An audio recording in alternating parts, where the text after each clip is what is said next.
আমন্ত্রণ ZSRM inside politics অনুষ্ঠানের সঙ্গে আছেন প্লাবন রহমান। অনুষ্ঠানের মধ্যে যে সাম্প্রতিক সময়ের গুরুত্বপূর্ণ বিষয় আমরা তুলে ধরার চেষ্টা করি। আজকে আমরা গুরুত্বপূর্ণ একটি বিষয়ে কথা বলতে চাই। আজকে আমাদের আলোচনার বিষয় বিদেশের মাটিতে ফ্যাসিবাদ বিরোধী প্রতিবাদ। বিভিন্নভাবে বিদেশের মাটিতে আসলে যারা বাঙালিরা রয়েছেন, বাংলাদেশেরা রয়েছেন, প্রবাসীরা রয়েছেন, তারা বিভিন্নভাবে আসলে ভূমিকা রেখেছেন আন্দোলনের যার যার জায়গা থেকে। পুরো ছাত্র জনতার গণ অভ্যুত্থানে তারা সক্রিয় ভূমিকা পালন করে, সে বিষয়ে মূলত আমরা আজকে আলোচনা করতে চাই। আমাদের সঙ্গে আজকে আছেন শামসুল আরফিন লিটন, সিনিয়র সাংবাদিক ও মানবাধিকার কর্মী, একেবারে ডান দিকে আছেন। পাশে আছেন ডক্টর আব্দুল্লাল মামুন, শিক্ষক, ঢাকা বিশ্ববিদ্যালয়ের রাজনীতি বিশ্লেষক। দুজনকে স্বাগত জানাচ্ছি ইনসাইড পলিটিক্সে। শামসুল আরফিন লিটন, শুরু করতে চাই। বিদেশেও আমরা দেখলাম যে পুরো সময়টাই শুধু ছাত্র জনতার গণ অভ্যুত্থান না, হাসিনা সরকারের পুরো সময়টা জুড়েই বিদেশে প্রবাসীরা বিভিন্নভাবে প্রতিবাদ জানিয়ে এসেছে। নানা অপকর্ম, টাকা পাচার, মানবাধিকার লঙ্ঘন, গুম খুনের বিরুদ্ধে। কতটা কাজে লেগেছে বলে মনে হয়? কতটা এই ভূমিকা আসলে কতটা মানে এই যারা ছাত্র জনতার গণ অভ্যুত্থানের সঙ্গে ছিল তাদেরকে অনুপ্রাণিত করেছে কতটা বলে মনে হয়?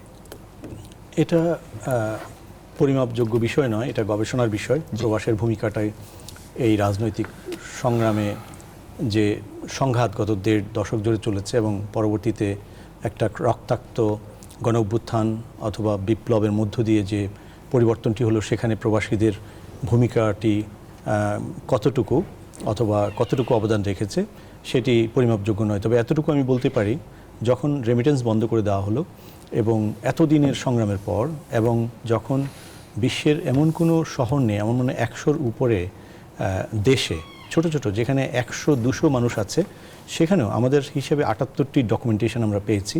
আমরা লন্ডন থেকে আমরা একটা অ্যালায়েন্স আছে আমাদের ডায়াসপোরা বেসড হিউম্যান রাইটস গ্রুপগুলোর, এটা অস্ট্রেলিয়া থেকে কানাডা পর্যন্ত ২১টা অর্গানাইজেশন, তাদের একটা অ্যালায়েন্স, সেটার আমি স্পোক্সপারসন এবং কনভেনর। আপনারা আমার কথা বিদেশে অনেক মিডিয়া গেছে, কিন্তু বাংলাদেশের মিডিয়ায় আসেনি কখনো, কারণ হচ্ছে যে আমরা নিষিদ্ধ ছিলাম এবং আমাদের কোনো কিছু প্রচার করা রীতিমতো একটা ভয়ঙ্কর ব্যাপার ছিল। এবং শুধু তাই নয়, আমাদের এই কাজগুলো করতে গিয়ে আমাদের হিউম্যান রাইটস ওয়ার্কার যারা আছে, তারা প্রত্যেকেই শত শত হাজার হাজার মেম্বার আছে অর্গানাইজেশনগুলোর, তাদের নেতৃস্থানীয় প্রায় সকলেরই বড় বড় মাপের মূল্য দিতে হয়েছে। যেমন আমার ভাইকে গ্রেপ্তার বরণ করতে হয়েছে দেশে, যে আমি সরকার উচ্ছেদের জন্য পরামর্শ দিচ্ছি, নির্দেশনা দিচ্ছি, এই কারণে। এবং আমার এটা হয়তো একটা ক্ষুদ্র একটা বিচ্ছিন্ন ঘটনা, কিন্তু এইভাবে প্রত্যেকটি মানবাধিকার কর্মী, রাজনৈতিক কর্মী বিদেশে কিন্তু, এবং বিদেশে যে সমাবেশ বিক্ষোভগুলো যে ইম্প্যাক্ট তৈরি করেছে, সেটি হচ্ছে আপনারা দেখেছেন যে ফ্যাসিবাদী প্রধানমন্ত্রী লন্ডনে যেতে ভয় পেতেন।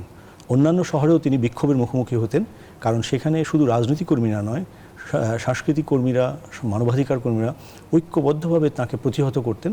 এবং দেশের ভিতরে যখন গুম শুরু হলো 2010-11, তখন থেকেই এই সংগ্রামটা, কিন্তু এমন কোনো মাস নেই যে এই মাসে আমরা উল্লেখযোগ্য সংখ্যক প্রতিবাদ সংগঠন করি নাই। রাজনৈতিক দলগুলো শুধুমাত্র তার সেখানে গমনকে কেন্দ্র করে প্রোটেস্ট করতেন, কিন্তু আমরা মানবাধিকার দিবস, গুম দিবস ইত্যাদি বিভিন্ন দিবসে আমরা আন্তর্জাতিক সংস্থাগুলোকে সঙ্গে নিয়ে, এমপিদেরকে সঙ্গে নিয়ে করতাম। এবং সর্বশেষ যে জুলাই আগস্টে যে ওখানে আমরা হাউস অফ কমন্সে একাধিক বৈঠক করেছি, যার ইম্প্যাক্ট হিসেবে সেখানে হাউস অফ কমন্সে 2টি সেশনে কিন্তু ইম্পর্ট্যান্ট অংশে বাংলাদেশ নিয়ে কথা হয়েছে। এবং যদিও ব্রিটেন সরকার নেতৃত্ব দিতে ব্যর্থ হয়েছে, আমরা ভেতর থেকে প্রচণ্ড চাপ তৈরি করেছি। 1 মিলিয়ন ব্রিটিশ বাংলাদেশি আমরা সরকারকে রীতিমতো বিব্রত অবস্থানেও ফেলেছি। যখন হাসান মাহমুদকে 2 তারিখে যখন পররাষ্ট্রমন্ত্রী যখন অ্যাপয়েন্টমেন্ট দিলেন, নতুন পররাষ্ট্রমন্ত্রী, তিনি আমাদেরকে পরে দুঃখ প্রকাশ করেছেন এবং বলেছেন যে তিনি এতটা ভয়াবহ জানতেন না, মাত্র কয়েকদিন আগে তিনি পররাষ্ট্রমন্ত্রী হয়েছেন। যার ফলশ্রুতিতে মানবাধিকার লঙ্ঘনের দায় আজকে যদি হেগে মামলাটি নেওয়া হয়, তাহলে আপনারা অবাক হয়ে দেখবেন সারা পৃথিবী এই মামলাটাকে সমর্থন করবে। কারণ যখন বিমান থেকে, হেলিকপ্টার থেকে গুলি করে 32 জনকে 28 তারিখ পর্যন্ত যখন হত্যা করা হলো, আমি হাউস অফ কমন্সে এই তথ্যটি যখন দিচ্ছিলাম, তখন অ্যামনেস্টি থেকে শুরু করে হিউম্যান রাইটস ওয়াচ এবং ব্রিটিশ গভর্নমেন্টের যে FCDO, তারা আমাকে 2 মিনিট আমার কথা বন্ধ রাখতে অনুরোধ করেছে। তারা রিয়েলাইজ করার চেষ্টা করছে যে একটা আন্দোলন শুরুর সময় 32টি শিশুকে, আন্ডার এজ, তাকে গুলি করা হয় এবং হেলিকপ্টার থেকে গুলি করা হয়। SOS কন্ডিশনে যায় হাউস অফ কমন্সে, এবং যে অর্গানাইজেশনগুলো তারা SOS জারি করে। এই ব্যাপারগুলো ইম্প্যাক্ট তৈরি করেছে। অস্ট্রেলিয়াতে বিক্ষোভ হয়েছে, আমেরিকাতে বিক্ষোভ হয়েছে, এবং এই বিক্ষোভটি দেশে যতদিন পর্যন্ত গণতন্ত্র প্রতিষ্ঠানিক রূপ না পাবে ততদিন পর্যন্ত আমি মনে করি রাজনীতিকদের জন্য এবং দেশের নীতি নির্ধারকদের জন্য বিদেশের যে ডায়াসপোরা ভবিষ্যতে আরও ভাইব্রেন্ট হবে যদি তারা সুশাসন দিতে ব্যর্থ হয়। এবং শেখ হাসিনার যে প্রস্থান, শুধু তাই নয়, হেকে মামলাটি যাওয়ার পর এই মানবাধিকার কর্মীরা, আওয়ামী লীগ নেতাকর্মী যারা মানবাধিকার লঙ্ঘনের দায়ে, মানবতা বিরোধী অপরাধের দায়ে তাদের মামলা যদি একটি মামলাও যদি শুরু হয়, আমরা আশাবাদী 6 থেকে 9 মাসের মধ্যে ওয়ারেন্ট ইস্যু হতে পারে। আর ওয়ারেন্ট ইস্যুতে সময় নিলেও তারা কিন্তু আন্তর্জাতিক যে অপরাধের, আন্তর্জাতিক মানবতা বিরোধী অপরাধের যে আদালতে এটি যাওয়ার পর আর্টিকেল 8 হিসেবে তারা যে বিশ্বের বিভিন্ন দেশে মানবাধিকারের দাবি করে যে অ্যাসাইলাম দাবি করা শুরু করবে, সেটি কোথাও আর গৃহীত হবে না। এটি হচ্ছে সবচেয়ে বড় ব্যাপার এবং এর গ্রাউন্ড ওয়ার্কের সচেতনতাটি অলরেডি জুলাই আগস্ট মাসে আমরা বিশ্বব্যাপী তৈরি করতে সক্ষম হয়েছি। অনেক ধন্যবাদ ডক্টর আব্দুল আল মামুন। বাইরে যারা ছিলেন তাদের ভূমিকা সম্পর্কে একটু আপনার মতামত চাই। বিশেষ করে ধরেন মার্কিন পররাষ্ট্র দপ্তরের যে ব্রিফিং হয় সেখানে প্রতিনিয়ত আমরা দেখেছি বাংলাদেশের বিষয়গুলো উপস্থাপিত হতো। জাতিসংঘের যে প্রেস ব্রিফিং হতো প্রতিনিয়ত, সেখানে বাংলাদেশের বাস্তবতা তুলে ধরা হতো। এছাড়া সামাজিক যোগাযোগ মাধ্যমে প্রতিনিয়ত বিষয়গুলো সামনে আসতো। একটু যারা বাইরে ছিলেন তাদের আমি ধন্যবাদ আপনাকে। আমি খুব শ্রদ্ধা ভরে তাদের অবদানকে স্বীকার করতে চাই এবং আমরা যখন এই ফেসিবাদ বিরোধী আন্দোলনে ছিলাম, শিক্ষার্থী, শিক্ষক, তার সাথে যখন আমাদের বাইরের যারা যোদ্ধা এই আন্দোলনে অংশগ্রহণ করেছেন তারা যখন যুক্ত হলো, তখন কিন্তু আমরা দেখলাম যে ফলাফলটা চূড়ান্ত লক্ষ্যে পৌঁছানো সম্ভব হয়েছিল এবং আমি শ্রদ্ধা ভরে তাদের এই অবদানকে স্বীকার করতে চাই। আমি 3-4টা জিনিস একটু উল্লেখ করতে চাই যে বাইরেরা ওনারা কীভাবে অবদান রাখলেন সেই প্রেক্ষাপটটা যদি আমরা দেখি। আমার সহবক্তা উনি যেটি বললেন তার সাথে কয়েকটি বিষয়, যে আমরা আমাদের স্বাধীনতা যুদ্ধের প্রেক্ষাপটটা যদি একটু দেখি, আমাদের যে অস্থায়ী সরকার ছিল ভারতে বা কলকাতায়, তাদের একটা মূল কাজ ছিল যে আন্তর্জাতিকভাবে জনমত তৈরি করা। কেন? যে আন্তর্জাতিক জনমত তৈরির 3টি অংশ থাকে। একটা হচ্ছে যে নিউজ বা প্রিন্ট মিডিয়া জনমত তৈরি করা, একটি হচ্ছে রাজনৈতিকভাবে জনমত তৈরি করা, আর হচ্ছে প্রশাসনিক কাঠামোর মধ্যে তৈরি করা। এবারে কিন্তু স্বাধীনতা যুদ্ধের পরে এই প্রথম আমরা দেখলাম কোনো আন্দোলন, আমরা 90-এর স্বৈরাচার বিরোধী আন্দোলন দেখেছিলাম, কিন্তু এবারে এই 3টি ক্ষেত্রেই কিন্তু এই জনমতটা তৈরি করা গিয়েছিল। দ্বিতীয়ত আরেকটি জিনিস আমি উল্লেখ করতে চাই যে এই যে সরকারটি ছিল ক্ষমতায়, যাকে আমরা ফ্যাসিবাদী সরকার বলছি বা স্বৈরাচারী সরকার বলছি, তাদের অত্যাচার নির্যাতনে আমাদের অনেক সাংবাদিক ভাই, অনেক এদেশের বুদ্ধিজীবী, অনেক লয়ার তারা বিদেশে চলে গিয়েছিলেন এবং সামাজিক যোগাযোগ মাধ্যমে কিন্তু তারা দারুণ ভূমিকা রেখেছে। সেটা ফেসবুক হোক বা ইউটিউবে হোক, ইনস্টাগ্রামে হোক। যখন দেশে কথা বলা যাচ্ছিল না আইসিটি অ্যাক্টের কারণে বা গুম খুনের ভয়ে, যদিও তারা বিদেশে অবস্থান করেছে, সেটা অবস্থার প্রেক্ষিতে হোক অথবা তারা এই ওখানে যারা দীর্ঘদিন এক্সপেক্ট্রেট তারা কিন্তু এই কাজটা করতে পেরেছে। যখন এখানে কথা বলা যাচ্ছিল না তখন ওখানে কথা বলেছে। তৃতীয় যে বিষয়টি সেটি হচ্ছে যে ওখানে মতামত তৈরিতেও কিন্তু গুরুত্বপূর্ণ ভূমিকা রেখেছে। সেটা অ্যামনেস্টি ইন্টারন্যাশনাল হোক বা ইউএন এর ডিফারেন্ট উইং হোক, বিভিন্ন দেশে যেটি উনি ইউকের কথা বললেন সেখানে হোক, সেখানে কিন্তু তথ্য সরবরাহের মাধ্যমে তাদের আমাদের এই অবস্থার পক্ষে দাঁড়িয়ে, ফ্যাসিজমের বিপক্ষে দাঁড়িয়ে তারা কিন্তু কথা বলেছেন। আরও একটি মূল্যায়ন আমার মনে হয় যে হওয়া দরকার বিশেষভাবে, সেটি হচ্ছে যে তারা রেমিটেন্সের ক্ষেত্রে যে উদ্যোগটি নিয়েছিল এটি বিরল এবং আসলে কোনো ক্ষেত্রে আমার মনে হয় যে একটা ইনোনিমাস ডিসিশন। এবং সবচেয়ে ভালো যে জিনিসটি হয়েছিল ওই সময় সবাই কিন্তু বন্ধ করেছিল, যে কারণে আমরা দেখলাম যে ওই সময় সংকট, কিন্তু পরবর্তী সময়ে কিন্তু রেমিটেন্সটি এসছে।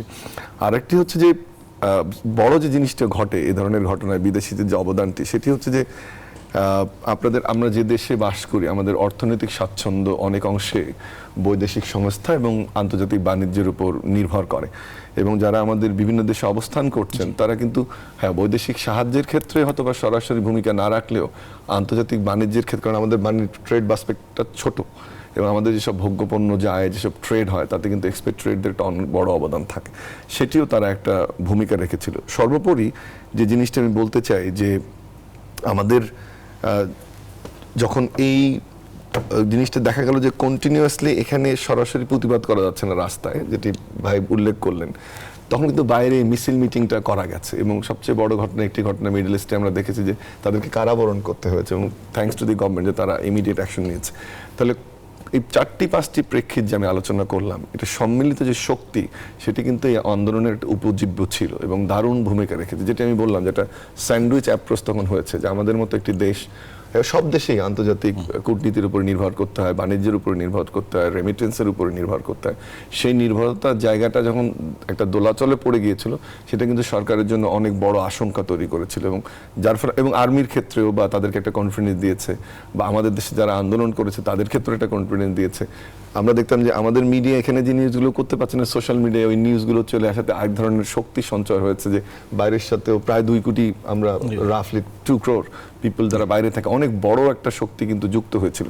আরেকটা জিনিস দেখুন, যারা বাইরে থেকেছে তারা কিন্তু এই সরাসরি এটাতে না যুক্ত হলেও পারত, কিন্তু দেশের সবসময় আমরা দেখেছি, সব দেশেই, সেটা ইউক্রেনের ক্ষেত্রে দেখছি বা অন্যান্য যুদ্ধের ক্ষেত্রে দেখছি, যারা এক্সপেক্ট্রেট তারা এগিয়ে আসে। এবার আমাদের ক্ষেত্রে কিন্তু সেটি হয়েছে, সেটা একটা সার্বিক সাফল্যের একটা বড় অংশ তারা ছিলেন। জি জি, শামসুল আরবিন লিটন, কি ধরনের চ্যালেঞ্জ ছিল আসলে এই যে ধরেন বিদেশে বসে এটা করতে কেমন লাগতো, এক 2 নম্বর হচ্ছে যে কতটা কি ধরনের চ্যালেঞ্জ মোকাবেলা করতে হয়েছে, কি ধরনের অসুবিধা আপনারা ফেস করেছেন? অনেক অনেক অনেক চ্যালেঞ্জ, এবং ডক্টর মামুন যেটা বলছিলেন যে বিদেশে যে বাংলাদেশের রাজনৈতিক কারণে বিদেশে যে ফ্লো তৈরি হয়েছিল। আমি 2014 সালে মালয়েশিয়াতে যে সড়কটি ট্যুরিস্টদের সবচেয়ে প্রিয়, আমি নাম ভুলে গেছি, সেখানে আমি কয়েক হাজার, আমি প্রায় 20-25 হাজার ছেলেদেরকে দেখেছি 18-16 থেকে 20-24 বছর বয়সের মধ্যে, ফুটফুটে এক একটা বাচ্চা ছেলে। তাদের লেখাপড়া না শেষ করে তাদেরকে সবাইকে এক্সাইল হতে হয়েছে সেখানে। তারপর মিডল ইস্টে অনেকে গিয়েছে দেশ থেকে বাধ্য হয়ে, বিভিন্ন মামলা, এক একজন একটা ফুটফুটে বাচ্চা, তার নামে 3টা-4টা করে মামলা, এবং মামলাটি হচ্ছে তার বাড়ি থেকে 400 মাইল অথবা 300 মাইল দূরে অন্য কোনো জেলায়, ইত্যাদি ইত্যাদি। এবং এই যে লন্ডনে যারা পলিটিক্যাল অ্যাসাইলামে গিয়েছে, তাদের এক একটা স্টোরি, আমি গত 2 বছর যাবত আইন চর্চাও করি সাংবাদিকতার পাশাপাশি হাইকোর্টের অ্যাজ এ সলিসিটর। আমি দেখেছি এক একটা কেস এত মর্মান্তিক যে এই মামলাগুলো 100% ওদের কোর্ট অ্যাকসেপ্ট করতো, মানে আনকোশ্চেন, মানে কোনো কোশ্চেনও হতো না অনেক সময়। কারণ বাংলাদেশকে আসলে এইভাবে বিশ্বের দরবারে আওয়ামী লীগ সরকার পৌঁছে দিয়েছিল। কারণ গত কয়েক বছর হিউম্যান রাইটস কমিশনের ডোসিয়ারে এটা one of the top listed human rights violation country হিসেবে আর কি রেড, মানে এই যে অনেকগুলো রেড ইস্যু সেখানে ছিল। তো যার ফলে আমরা এই কাজগুলো করতে গেলে, এবং সরকারের প্রতিটি অর্গান আমাদের পেছনে লেগেছিল, এবং যারা আমরা অর্গানাইজ করতাম তাদেরকে নানা তকমা দিয়ে। এবং আমি আপনাকে একটা ছোট্ট ঘটনা বলি, সেটি হচ্ছে যে আমি গত 10 বছরে কখনো বাড়ি কিনতে পারি নাই। ওখানে বাড়ি কিনতে খুব সামান্য পয়সা লাগে, মাত্র 8-10 হাজার পাউন্ড হলে আপনি একটা বাড়ি কিনতে পারেন। কারণ 5% পয়সা দিলে, মানে আমি যদি 4 কোটি টাকা মানে একটা বাড়িও কিনি, তাহলে আমাদের 20 লাখ টাকা দিলে হয়ে যায়। কিন্তু আমাকে অলওয়েজ রেড ফ্ল্যাগ করা, অর্থাৎ প্রতি মাসে মাসে 2 দেশের হোম মিনিস্ট্রির একটা জয়েন্ট কমিশন আছে, এটা 111 হয়েছিল, প্রতি মাসে আমার নামে অসংখ্য রিপোর্ট দেওয়া হতো। যখন আমরা ডক্টর ইউনূস 71 সালে ইউএসএতে, কিন্তু আমরা খুবই ভাগ্যবান, অনেকেই হয়তো জানেন না, জনমত সংগঠনের জন্য মুক্তিযুদ্ধের পক্ষে কাজ করেছিলেন। আর লন্ডনের ট্রাফলগারে বিশাল বিশাল সমাবেশ হয়েছে, এবং সেইখানে ডক্টর জাফরুল্লাহ সহ প্রথমে অনেক জ্ঞানীগুণী লোকেরা ছিলেন, সবাইকে সেই ট্রাফলগারে এবারও কিন্তু আমরা গত 2 বছরে 2টা বড় বড় সমাবেশ করেছি। এবং এই সমাবেশগুলো, এই কাজগুলোতে কিন্তু যে এক্সাইল লিডার, যে উপমহাদেশের মধ্যে সবচেয়ে বেশি সময় ধরে এক্সাইলে ছিলেন গত 200-300 বছরের ইতিহাসে, তারেক রহমান সাহেব, যে বিএনপির অ্যাক্টিং চেয়ারম্যান সাহেব, উনি কিন্তু প্রায়ই এই কাজগুলোর খোঁজ খবর রাখতেন। উনি শুধু রাজনৈতিক দায়িত্বই নয়, তার দলের যে অত্যন্ত বিজি থাকতেন, তার মধ্যেও হিউম্যান রাইটস ওয়ার্কারদের যখন কোনো কিছু হতো, দেশে কোনো অসুবিধা হতো, তিনি খোঁজ খবর রাখতেন, তিনি সহানুভূতি প্রকাশ করতেন। সো এটা একটা টোটালি একটা অল আউট লড়াই ছিল, শুধু এই জুলাই আগস্ট নয়, জুলাই আগস্টে পিক, মানে আমরা এভরি মিনিটকে ইয়ে করেছি। এবং আমাদের প্রতিটি মুহূর্তে দেশ থেকে তার কিন্তু ফিডব্যাক আমরা পেয়েছি যে আমাদের স্বজনরা, আমার 42 জন ছিল লিস্টে, এক ভাইকে গ্রেফতারের পরে অন্যদেরকে কখন কী করা হবে এভরিডে থ্রেট করতে। এবং আপনি দেখেন এটা একটা কেস, এবং এমন এমন ঘটনা ঘটেছে, একজন মোবাইলে সিলেটে সে কেসের বিবরণ হচ্ছে, তিনি সেখানে বসে দেখছেন, এবং তাকে তারেক রহমান বলছে যে সিলেটকে বিভিন্ন অবস্থান এগুলো উড়িয়ে দিতে হবে। এটা নাকি সে মোবাইলে দেখছিল, তার অর্ডারটা তারেক রহমান সাহেব অর্ডার দিচ্ছে। এবং এর জন্য ডিজিটাল সিকিউরিটি অ্যাক্ট, তার গুম হয়ে যাওয়া, 3 মাস জেলে থাকা, এইরকম অসংখ্য ঘটনা এই রাজনৈতিক কর্মী অথবা মানবাধিকার কর্মীদের জীবনে কিন্তু ঘটেছে। এবং তাদের পরিবারগুলো, তাদের ভাই, ভাতিজা, শালা, যেমন আমার ব্রাদার ইন ল একটা আমেরিকান ব্যাংকের ডেপুটি কান্ট্রি ম্যানেজার, তার পার্সোনাল অ্যান্ড কোম্পানি 2টো মোবাইলকে লক করে রেখেছে 2 বছর। সো এইভাবে অনেক ঘটনা ঘটেছে, অনেক ধরনের প্রতিক্রিয়া। এখন এই যে 2 কোটি, যে মানে এটা অবশ্যই গবেষণা করবেন সমাজবিজ্ঞানীরা। এর মধ্যে ধরুন আপনারা যে কার্যক্রম চালিয়েছিলেন, মানে আশা দেখতেন যে কোনো সময় এটির অবসান হবে? আশা কিভাবে দেখতাম সেটা শুনলে হতাশা বেশি কাজ করত? অবশ্যই সেটা শুনলে হয়তো আপনারা অনেকেই হয়তো বিশ্বাস করবেন না, তবে আমি আমাদের যে global alliance for global Bangladeshis alliance for human রাইটসের যে ওয়েবসাইট এবং অন্যান্য সাইটগুলো আছে, সেখানে গেলে দেখবেন যে জানুয়ারি থেকে গত 7 মাস মানে জুলাই পর্যন্ত কোনো সপ্তাহ বাকি ছিল না যে কোনো না কোনো, অর্থাৎ নির্বাচন হয়ে গেছে 29 সালে আবার দেখা হবে, এই রাজনৈতিক যে একটা বাতাবরণ, রাজনৈতিক যে ফিউমিং, এটা কিন্তু মানবাধিকার কর্মীরা কোনো দিন আর এই সবে কিন্তু যায়নি, এবং রাজনৈতিক কর্মীরাও না।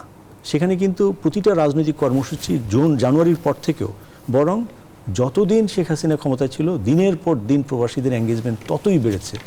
ট্রাফলগার স্কোয়ারে একটা সমাবেশ করতে যে কোনো সংগঠন, যে কোনো দল এবং ইভেন ব্রিটিশ পার্টিগুলোরও মিনিমাম 3 মাস সময় লাগে। আমরা 3 দিনের নোটিসে ট্রাফলগার স্কোয়ারে 24শে জুলাই 40,000 লোকে সমাবেশ করেছে, কারণ প্রত্যেকে বিজি, এবং এই 40,000 লোক মানে হচ্ছে সারা ইউনাইটেড কিংডম থেকে এসে, ইউরোপ থেকে এসে। আমার মনে হয় প্রবাসীদের যে এটা কিন্তু অবদান মানে তারা বাড়তি কিছু করেছে তা না, দেশের মানুষের যে কষ্ট তার সঙ্গে সংহতি প্রকাশ করেছে, তাদের যে স্বজনরা যে ডার্ক এরিয়াতে পড়ে গেছে সব কিছু, এবং তাদের ইন্টারনেট বন্ধ, যোগাযোগ বন্ধ, এই যে দুবাইতে তারা চিৎকার করেছে, তাদের ফ্যামিলি সব এখানে, আমাদের তো ফ্যামিলি আমরা ওখানে থাকি। এবং দুঃখজনক হলো সত্য, অনেক চিফ অ্যাডভাইজার কথা বলেছেন এবং তারা মুক্তি পেয়েছে, কিন্তু ওই 50 জনের মতো এখনও জেলে রয়ে গেছে, এবং পররাষ্ট্র মন্ত্রণালয়কে জানানোর পরেও তারা কিন্তু যথেষ্ট ব্যবস্থা নিচ্ছেন না। এটা খুব দুঃখজনক। লন্ডনে গত মাসে বাংলাদেশ হিন্দু অ্যাসোসিয়েশন একটা সেমিনার করে অনেক ভুয়া তথ্য সেখানে প্রচার করেছে। ভুয়া বলছি এই কারণে যে ইতিমধ্যে আমাদের হাতে প্রমাণ এসছে, আমরা চেয়েছি তাদের কাছে ডোসিয়ার, তারা এম্বাসিকেও দেয় নাই, আমাদের হিউম্যান রাইটস অ্যালায়েন্সকেও দেয় নাই, এবং ব্যারিস্টার্স অ্যাসোসিয়েশন যেটি আছে, সলিসিটার্স অ্যাসোসিয়েশন আমাদের, তাদেরকেও দেয় নাই। অর্থাৎ এই ব্যাপারে কিন্তু ব্যবস্থা নিতে হবে, কারণ 2000-এর মধ্যে 2টি ঘটনাও যদি সঠিক হয়ে থাকে তার জন্য রিমেডির ব্যবস্থা করতে হবে উপরেগুলো, আর বাকিগুলোর জন্য এটা জাতির সামনে প্রকাশ করতে হবে। জি, একটা বিরতি নিয়ে ফিরছি আব্দুল্লাহ মামুন। দর্শক, ছোট্ট একটা বিরতির সময় হচ্ছে জেডএসআর ইনসাইড পলিটিক্সে, কিছুক্ষণের মধ্যে ফিরছি, আশা করি সঙ্গে পাচ্ছি। আবার স্বাগত জেডএসআর ইনসাইড পলিটিক্সের সঙ্গে আছেন প্লাবন রহমান। আমরা কথা বলছিলাম বিদেশের মাটিতে ফ্যাসিবাদ বিরোধী প্রতিবাদ নিয়ে। আমাদের সঙ্গে আছেন শামসুল আরিফিন লিটন, আছেন ডক্টর আব্দুল্লাহ মামুন। আব্দুল্লাহ মামুন, প্রবাসী যারা বিভিন্নভাবে দেশে আসলেও মানে বঞ্চনার শিকার হয়, নিগৃহীত হয়, দেশে আসলে খুব বেশি ফ্যাসিলিটি তাদের জন্য নেই, নানা ধরনের অভিযোগ তাদের এই বিষয় নিয়ে। রিসেন্টলি এই ছাত্র জনতার গণ অভ্যুত্থানের পরে, ফ্যাসিবাদ সরকারের পতনের পর তাদের অধিকারের বিষয়টা খুব বেশি সামনে আসছে। কোন কোন জায়গায় আসলে তাদের সুযোগ সুবিধা দেওয়া উচিত বলে মনে করেন? ভোটাধিকারের বিষয়টা খুব বেশি আলোচনায় আছে এখন। না, আমি প্রথমে মনে করি যে এটি একটি ন্যায্য দাবি। হ্যাঁ, সেটির অবশ্য সেই কাঠামোটা কি হবে, কারণ আমাদের কনস্টিটিউশনাল ফ্রেমওয়ার্কে দ্বৈত নাগরিকত্ব থাকলে কী হবে, বা যে দেশে তারা অবস্থান করছেন সেখানে স্ট্যাটাসটা কি, অনেকগুলো বিষয়ের উপর নির্ভর করবে। কিন্তু আমি মনে করি যে এটি একটি ন্যায্য দাবি এবং এটি কনসিডার করা উচিত। দ্বিতীয় হচ্ছে যে আমরা প্রবাসী বলতে কিন্তু আমাদের বড় একটি অংশ যারা আমাদের হোয়াইট কলার, ব্লু কলার যারা লেবার শ্রেণী, তাদের বিভিন্ন সাফারিং আমরা জানি। এবং সবচেয়ে প্রথম যে জিনিসটি আমি মনে করি দরকার, সেটি হচ্ছে আমাদের মানসিকতার।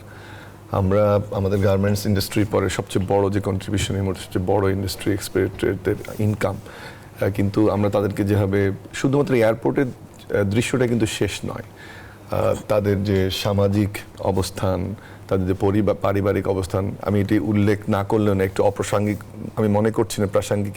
যখন তারা বাইরেও আন্দোলন করছিল বা এই 15 বছরে আমরা দেখেছি যে তাদের আত্মীয় স্বজন কীভাবে নির্যাতনের মধ্যে পড়েছে, বা বাইরে কথা বললে তাদের এখানে জায়গা জমি দখল হয়েছে, বা তাদেরকে আরও একটি মানে অত্যাশ্চর্য বিষয় ছিল যে শেষ দিকে তো এমন বলা হলো যে বাইরেও দিকেও সোশ্যাল মিডিয়ায় কোনো পোস্ট করে, কোনো বক্তব্য দেয়, তাদেরকেও আইসিটি অ্যাক্টের মাধ্যমে আনা হবে। আমরা হাসান মাহমুদকে বলতে শুনেছি যে দরকার হলে সেখানে কমপ্লেইন করবো, ওই দেশে তাদের ভিসা থাকলে বা কোনো পাসপোর্ট যদি ওই দেশের থাকে সেটাকে বাতিল করতে হবে। এই ধরনের অনেক বক্তব্য শুনেছি।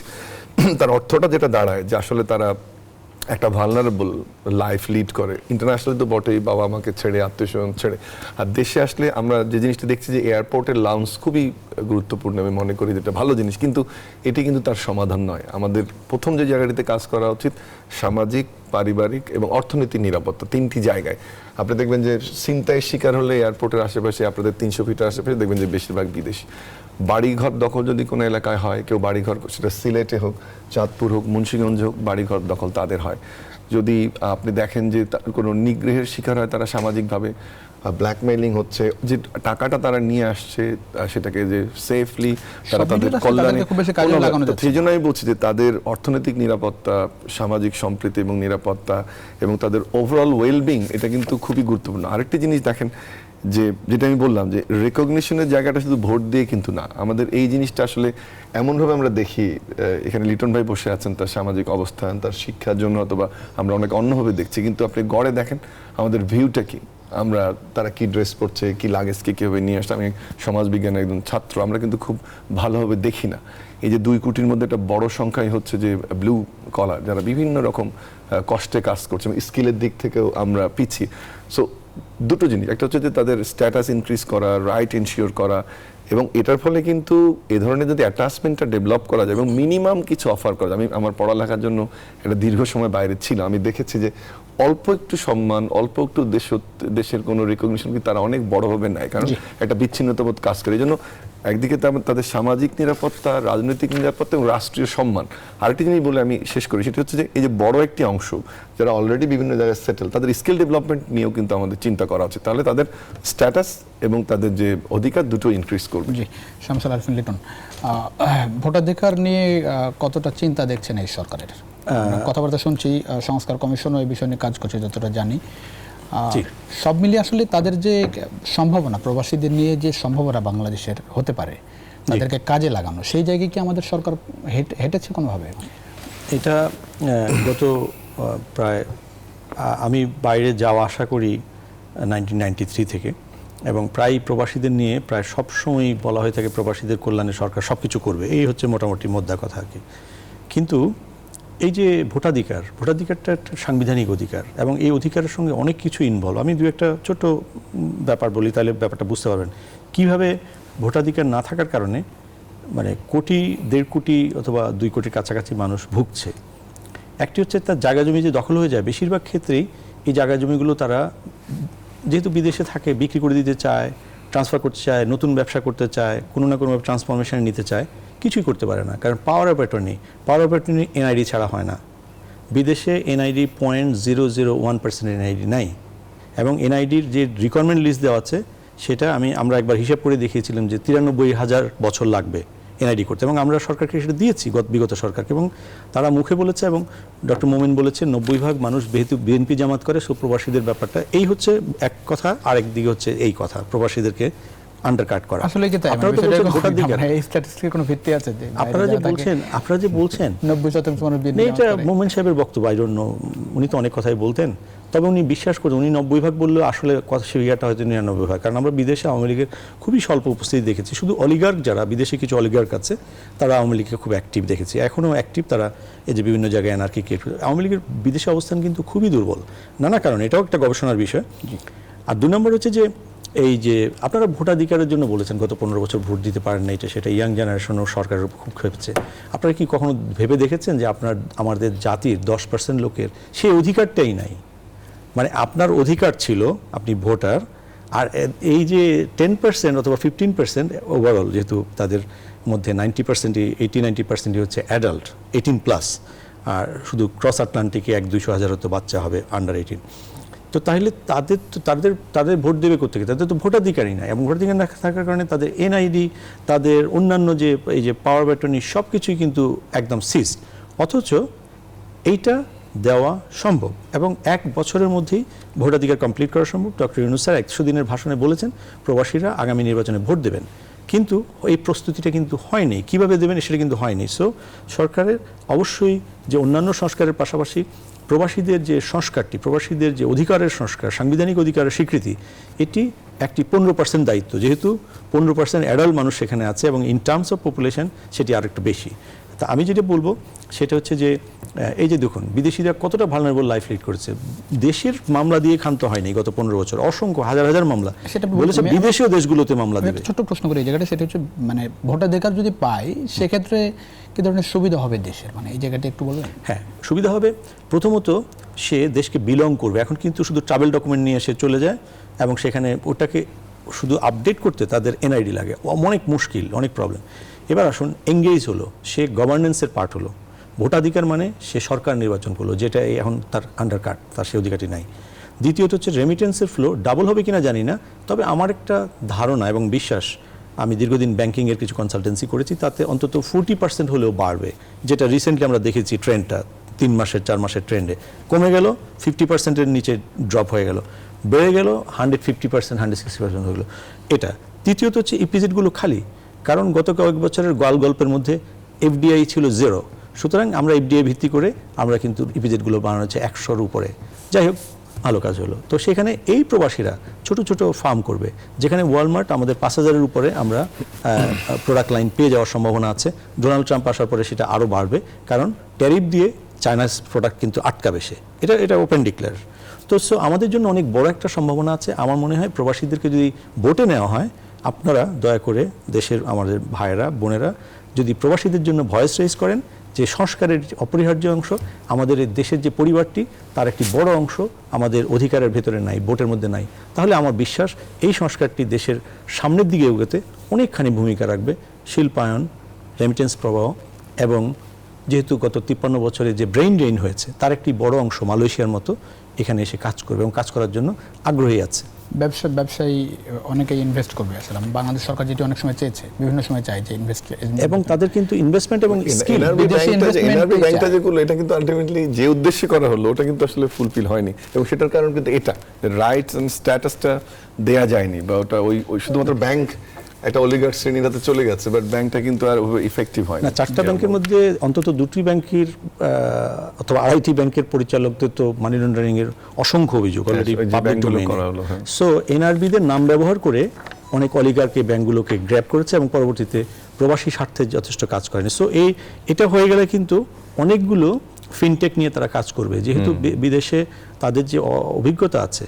আপনি চিন্তা করতে পারেন, এদেশে পরমাণু বিজ্ঞানী নাই, অথচ এখানকার পরমাণু বিজ্ঞানী কানাডা দিকে কাজ করছে, এবং আমরা তাদের ব্যাপারগুলো নিয়ে কথা বলছি। বুয়েটের সঙ্গে আমরা কথা বলছি। আমার একটা প্রাইভেট ইউনিভার্সিটি আছে, অতীশ দীপঙ্কর ইউনিভার্সিটি, আমি সেটার এখন চেয়ারম্যান।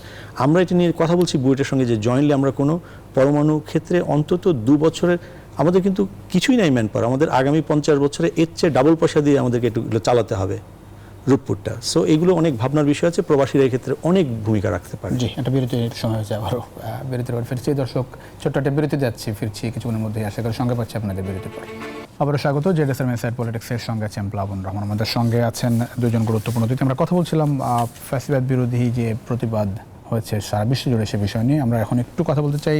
নতুন নির্বাচন কমিশন যাত্রা শুরু করলো, আজকে শপথ গ্রহণ অনুষ্ঠিত হচ্ছে, সে বিষয়ে আমরা একটু কথা বলতে চাই।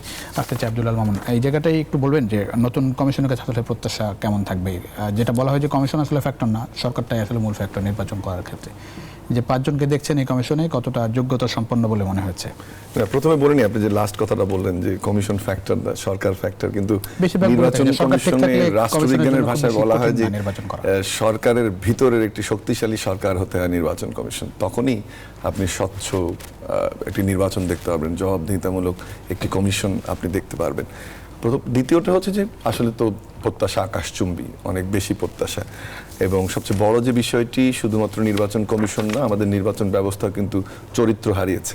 সেই চরিত্র বিনির্মাণ করা এবং একটি সুন্দর নির্বাচন উপহার দেওয়া এই নির্বাচন কমিশনের সামনে অনেক বড় চ্যালেঞ্জ। কিন্তু তার আগে তার যে পথ চলা, সেটা কিন্তু মসৃণ হবে না। কারণ হচ্ছে যে অলরেডি যে প্রক্রিয়ায় নির্বাচন অনুষ্ঠিত হতো, যে প্রক্রিয়ায় নির্বাচন আমরা গত 3টি টার্মে দেখেছি, সেই টার্মে হবে না। যে সরকার প্রশাসন সব পক্ষে একটা রেজাল্ট ডেলিভার করে দিচ্ছে। এবারের বাস্তবতা ভিন্ন। শুধুমাত্র বিএনপি নয়, প্রত্যেকটি রাজনৈতিক দল কিন্তু এই নির্বাচনের যে কেক বা নির্বাচনের যে তাদের অংশ, সেটি তাদের অংশ নিশ্চিত করতে চাইবে। সে উল্টো করে ভাবলে কিন্তু এটার প্রেশার, যে প্রত্যেক রাজনৈতিক দল এবং সিভিল সোসাইটি, মিডিয়া এই নির্বাচন কমিশনের দিকে তাকিয়ে থাকবে যে কোন ধরনের নির্বাচন তারা উপহার দেয়। এবং সবচেয়ে বড় যে চ্যালেঞ্জটি হবে, প্রত্যেকটি রাজনৈতিক দলকে সন্তুষ্ট করে, কারণ আগের মতো একটি দলকে সন্তুষ্ট করলে হবে না, প্রত্যেকটি রাজনৈতিক দলকে সন্তুষ্ট করে কিন্তু নির্বাচনের দিকে যেতে হবে। দ্বিতীয় যে বিষয়টি, সেটি হচ্ছে যে সংস্কার যখন আসবে, এই একটা নির্বাচন সংস্কার কমিশন হয়েছে, তারা কাজ করছে, এই কমিশনকে কিন্তু সেখানে একটা ইনপুট দিতে হবে। এবং আরেকটি জায়গায় দিতে হবে যে তারা একটা ক্যাটালিস্ট রোল নেবে, যে কতটুকু কোন পর্যন্ত সংস্কার করবে, কোন বিষয়গুলো দরকার, তাদের সাথে কিন্তু বসবে। সো কমিশনের এখানেই একটি চ্যালেঞ্জ, যে এখন তারা যে ফ্লসগুলো আইডেন্টিফাই সঠিকভাবে করা, সেটা কমিশনের সঙ্গে সমন্বয় করা, সরকারের সাথে বার্গেনিং করা, সেটি নিশ্চিত করতে হবে। এবং দ্বিতীয় যে বিষয়টি এই প্রসঙ্গে, সেটি হচ্ছে যে অলরেডি রোড ম্যাপের একটা কথা হচ্ছে, মানুষের এক্সপেকটেশন কিন্তু থাকবে যে একটা রোড ম্যাপের দিকে যাওয়া। সো তারা কিন্তু খুব বেশি সময় পাবে না, ভোটার লিস্ট তৈরি, প্রশাসনকে একটা প্রক্রিয়ার মধ্যে আনা, ভোটের সংস্কৃতি নষ্ট হচ্ছে, যেটা আমি বললাম, সবকিছু মিলে অনেক বড় চ্যালেঞ্জ। কিন্তু সরকার হয়তো বা সাহায্য করলে সম্ভব। কি ধরনের প্রত্যাশা থাকবে কমিশনের কাছে? এই কমিশন আমি অনেককেই চিনি, বিশেষ করে 3 জনকে চিনি। এর মধ্যে চেয়ারম্যান তিনি একসময় তথ্য সচিব ছিলেন। আমি যেহেতু তথ্য ব্যবস্থার সঙ্গে জড়িত ছিলাম অনেক আগে থেকেই, 89 থেকে। সো ইনাকে আমি সবসময় একজন ফেয়ার ম্যান হিসেবে পেয়েছি, একজন আদর্শ মানুষ হিসেবে পেয়েছি, একজন দুর্নীতিমুক্ত মানুষ হিসেবে পেয়েছি। আমার বিশ্বাস তার নেতৃত্বে কমিশন খুব ভালো কাজ করবে। এখন এই সরকারের কোনো দল নাই, আর দ্বিতীয়ত হচ্ছে সব দলের যে কথাটি বিশ্বাস করে সেটা ট্রান্সপারেন্সিতে বিশ্বাস করে, এবং তারা বিশ্বাস করে তারা জনগণকে প্রতিনিধিত্ব করছে। আমার মনে হয় একটা ব্যাপারে কোনো বিতর্ক নাই, সেটি হচ্ছে সকল মানুষ নির্ভয়ে ভোট দেবে। এই ব্যাপারে কেউ বিপক্ষে বলেছে বলে আমি এখন পর্যন্ত পাইনি। তাহলে ভোট এনশিওর করার জন্য আমি যদি বলি যে আমরা 91 সালে 90-এর গণঅভ্যুত্থানের পর এবং 2001 সালে যে নির্বাচনটি হয়েছে, মানুষ লাইন ধরে একেবারে নির্ভয়ে চমৎকারভাবে ভোট দিয়েছে, কোথাও কোনো সংঘর্ষ নাই, উৎসব। আমি আসলে এর চেয়ে ভালো কিছু দেখতে চাই, কারণ 2001 সালে যখন সেই নির্বাচন হয়েছে এর মধ্যে 24 বছর চলে গেছে, পৃথিবী বহুদূর চলে গেছে। দেখুন, চাকা নতুন করে আবিষ্কার করার দরকার নেই। পৃথিবীর ভালো ভালো কাজগুলো নির্ভয়ে মানুষ কিভাবে ভোট দেয়, এর উপরে যদি এর জন্য 50 জন সরকারি কর্মকর্তার বিদেশ সফরের দরকার নেই। 50 মিনিটে আপনি একটা রিসার্চ শেষ করতে পারেন, তার উপরে স্টাডি দিতে পারেন। আমি একটা কথা বলি, যেমন যে দেশগুলো মানুষ নির্ভয়ে ভোট দেয়, যে দেশগুলোতে খরচ অনেক কম, 1000 কোটি টাকার প্রয়োজন হয় না, ইভেন আমাদের বাংলাদেশের হিসাবে 100 কোটি টাকার মধ্যে 64 মিলিয়নের ভোট হয়ে যায় ইংল্যান্ডে। এবং আজকে পর্যন্ত আমি 2005 থেকে কোনো ভোটে কোনো অভিযোগ আমি এখন পর্যন্ত শুনি নেই। এবার আসুন ইটালির ভোট। ইটালির ভোটে পলিটিক্যাল প্রচুর ডিবেট হয়, প্রচুর নয়েজ আমাদের মতো, কিন্তু ভোটের ব্যাপার আছে। ভোটটা কীভাবে হয় বলি আপনাকে। ইটালি আর আমি যদি ইউকের ব্ল্যান্ডিং করি, হ্যাঁ আমরা উন্নত দেশকেই ফলো করব, আমরা নর্থ কোরিয়াকে ফলো করব না। এখন আসুন একেবারে মিনিমাম রিসোর্সে কীভাবে ভোট হয় দেখুন। আমি দুটো ব্ল্যান্ডিং করে ব্যাপারটা দাঁড়াই। আমাদের এই দেশে লাইব্রেরি, ব্যাংক, পোস্ট অফিস, আমি দুটো মিলিয়ে বলছি, গ্রাম পর্যায়ে ইউনিয়ন পরিষদের অফিস, সেখানে কম্পিউটার এবং পোস্ট অফিস, এগুলো কিন্তু ডিজিটাল অবকাঠামোয় চলে এসছে। মানে আমাদের চেয়ে 20টা স্তর, ফাইন্যান্সিয়াল স্তর পেছনে আছে, মানে in terms of per capital income. তারাও এখন এই অবকাঠামোতে চলে গেছে। আমি সাউথ আমেরিকা এবং আফ্রিকার কয়েকটা দেশকে জানি। শেষ করতে হবে একেবারে। এখন আসুন তাহলে এইটা যদি কেন্দ্র করে শত শত পুলিশ, মানে কি পুলিশ কেন, মানুষ ভয় নো, আপনি এই ডিজিটাল অবকাঠামো ব্যবহার করে পুরোটাতে চলে যান, আপনার খরচ মিনিমাম হবে, আপনি যে কোনো ব্যাংকে গিয়ে ভোট দিতে পারবেন। আপনার শহরে 50টি ব্যাংক আছে, কত জায়গায় গুন্ডা নিয়োগ করা হবে। গুন্ডামি আমি মনে করি কোনো রাজনৈতিক দলের কর্মসূচি নয়, এটা হচ্ছে সাইড এফেক্ট, এবং রাষ্ট্রকে সিদ্ধান্ত নিতে হবে সে কিভাবে নিরাপদে নির্ভয়ে। আশা করি যে নিশ্চয়ই এই নতুন নতুন বিষয়গুলো নিয়ে সরকার ভাববে এবং সুস্থ গ্রহণযোগ্য নির্বাচন আমরা দেখবো। অনেক ধন্যবাদ দিতে হচ্ছে আপনাদের দুজনকেই। দর্শক, এই ছিল আজকের ইনসাইড পলিটিক্স। দেখাবেন নিশ্চয় অন্য সময়, এসে পর্যন্ত ভালো থাকবেন, সুস্থ থাকবেন। আশা করি নিশ্চয়ই সঙ্গে থাকবেন।